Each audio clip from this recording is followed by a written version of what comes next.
ना कहूँ, मैं कोई भी बात सच ना कहूँ।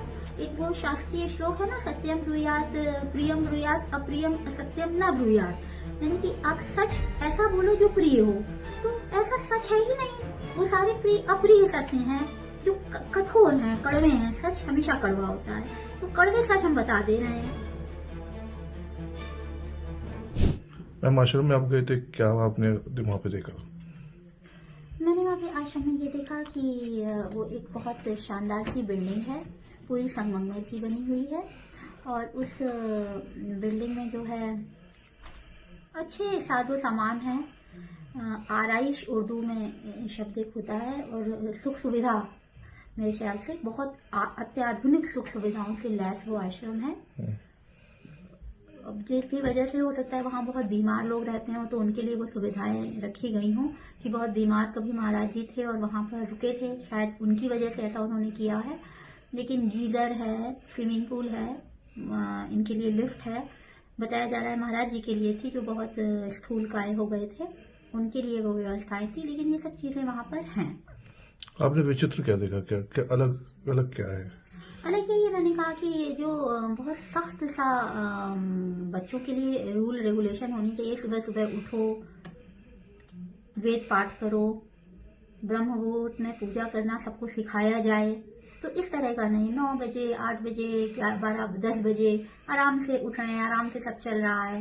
ये पद्धतियां जो है ये थोड़ी अजब अलग है।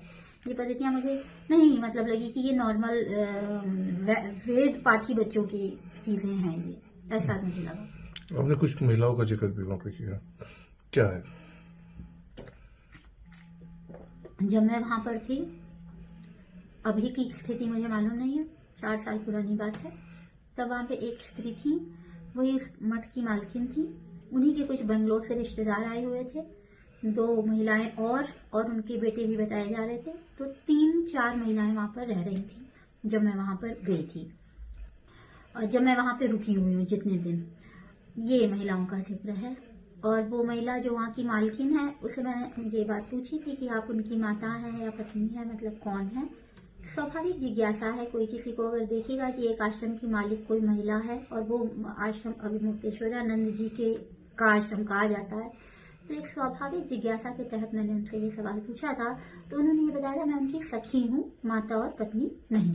अभिमुक्तेश्वरानंद जी से मेरी डायरेक्ट बात, देखना, मुखातिब कभी हुई ही नहीं हूँ। आमना सामना प्रत्यक्ष साक्षात्कार कभी हुआ ही नहीं है, न मेरी उनसे फोन पर कभी बातचीत हुई है। तो ये नहीं कहा जा सकता है कि उन्होंने मुझसे कुछ कहा। उनका एक मैनेजर वहां पर था, उनके प्रशासनिक प्रतिनिधि के तौर पर, ये लगातार मुझसे बात करता था, डेली बात करता था। तो ये तो चाह रहा था मैं और रहूं, क्योंकि उसको ये फायदा हो रहा था कि ये कभी ना कभी कोई ना कोई फेवर फाइनेंशियली ले रहा हो, छोटे मोटे कहीं बिल है वो देने हो, कि भाई बहुत छोटी, बहुत ही माइन्यूट बात कि सब लोग पूरा आश्रम आज आइसक्रीम खाएगा, इस तरह की छोटी छोटी जो बातें हैं, इस तरह के पेमेंट लगातार मैं कर रही थी। तो उनको लग रहा था जैसे कि ये तो मतलब अच्छी ही है, कि ये तो एक सोने की मुर्गी है, ये तो रोज ही अंडा देगी सोने का, तो इसको तो ना जाने दो, एक दिन में क्यों काट दिया जाए इसको। तो उनका तो ये बहुत ज्यादा मन था कि मैं रहूं, उनके ये प्रयास थे कि यहाँ आपको कष्ट क्या है, आखिर आप क्यों जाना चाहती हैं। तो मैंने कहा मुझे अपने घर की याद आ रही है, मैं अब तड़प रही हूँ अपने घर में जाने के लिए, मुझे अच्छा नहीं लगता है कहीं और बहुत ज्यादा देर रहना। मैं घर की एडिक्टेड प्राणी हूँ, मैं होमसिक हूँ। तो बहुत दिन हो गए, वैसे भी मैं अपनी लेखनी के लिए जितना प्रयास कर सकती हूँ, कठिनतम कठोरतम, वैसे ही मैं कर रही हूँ। मेरा इतना भयंकर समय यहाँ मैंने लगा दिया है। मैंने उसके लिए 5 उपन्यासों का मटेरियल जोड़ लिया था 2 महीनों में। तो मेरा वहां रहने का कोई औचित्य बचा ही नहीं था। मुझे खुद बहुत बेचैनी थी वहां जाने की। उनसे मेरा कोई व्यवहार अगर वो कह रहे हैं तो उनसे आप पूछिए कि आपकी मेरी कहाँ बातचीत हुई है, ये है।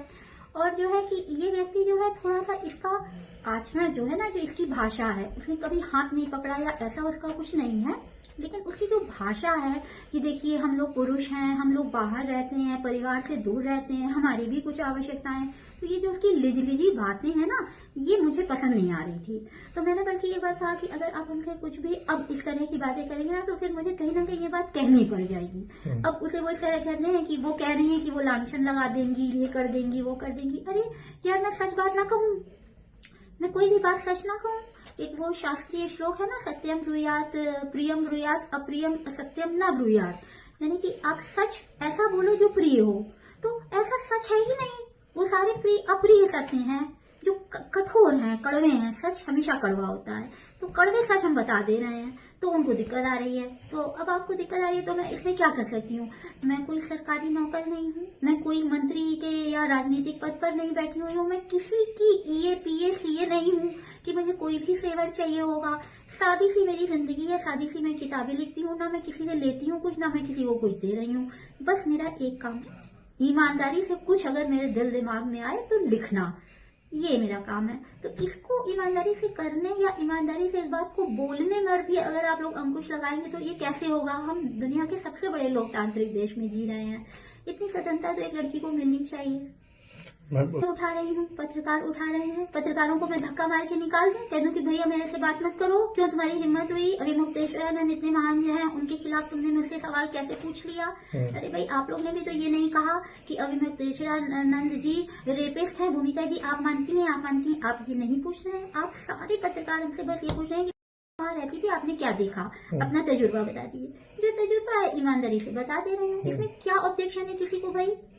अब आप लोग आज पूछ रहे हैं क्योंकि आज मुद्दा उठ गया है, तो मैं क्या आपसे कहूँ कि सुनिए अभी मत पूछिए, जब फैसला आ जाएगा तब पूछिएगा।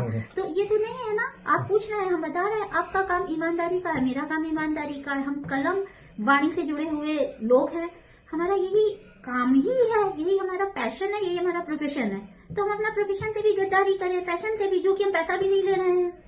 सीधी सी बात है।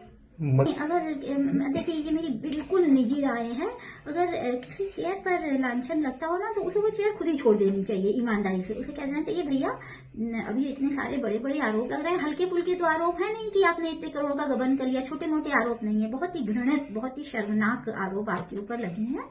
इन आरोपों का निस्तारण हो जाने दो, अति शीघ्र हो जाने दो। आप ये कह दो कि फास्ट ट्रैक कोर्ट में रख दो, अति शीघ्र इसे कर लो। इतना सा आप सहयोग करके आप तब तक वेट कर लें कि भैया हमारा ये निस्तारण हो गया है इस मामले का, मेरे ऊपर जो आरोप लगे थे वो निकल गए, या मेरे ऊपर जो आरोप लगे थे उसमें अगर वो फंस गए तब तो कोई बात ही नहीं है। लेकिन अगर आप उसे क्लीन चिट आपको मिल गई, आप स्वच्छता से निकल गए और आपकी सारे आरोप बेबुनियाद थे, आप वापस कुर्सी पर आ जाइए, है ना? तो मेरे ख्याल से तो ये अच्छी बात है। अगर अपना जमीर होता, मेरा अपना जमीर होता तो मैं ऐसा करती। अभी वो कई उनके उत्तरदायित्व हैं उनके सिर पर, सनातनियों का सारा बेड़ा उन्हीं के सिर पर है, तो हो सकता है कि उनको ये बात नहीं समझ में आए, ये हो सकता है, इसलिए वो ऐसा ना कर पाए। मजबूरी है, विवशता है कि उस कुर्सी पर वो मजबूरी में बने हुए हैं। लेकिन अगर मैं इस कुर्सी पर होती तो मैं निश्चित रूप से कह देती भैया अपनी ये कुर्सी रखो, मैं बहुत सुकून से जीवन जीने वाली और बिल्कुल कोई लोभ के बगैर जीने वाली व्यक्ति हूँ। तो मैं कह देती भैया मैं जिम्मेदारी नहीं उठा पाऊंगी ये वाली, इतना बवाल हो रहा है, थोड़े दिन के लिए ठहर जाओ, कुर्सी किसी और को दे दो, बाद में मैं देखूंगी। For more of such videos, do like, share and subscribe to ET Now Swadesh.